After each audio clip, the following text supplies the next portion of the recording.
Sveiki, tai žodžiu, nueiname į Pages, pasiemam lietuvių kalbą ir čia susirandame puslapį, kurio pavadinimas yra B1.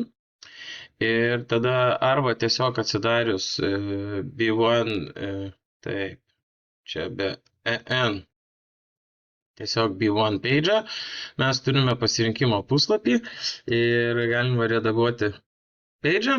Ir čia apačioje yra info titlas, vyrų komanda, plačiau logotipas ir main images. Ir čia tiesiog keičiat informaciją ir seivinat taip pat paspaudus čia ant English. Pasidaro anglų kalba ir paskrolinat žemiau, taip pat visą info pakeičiat lietuvių ir anglų kalba ir jums yra tada pasirinkimo puslapis.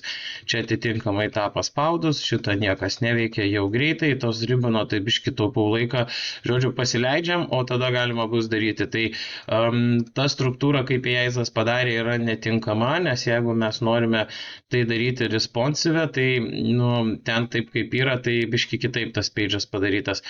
Tai čia, žodžiu, dabar ir responsive nueina ir gražiai ir mobile ir visur tie pasirinkimai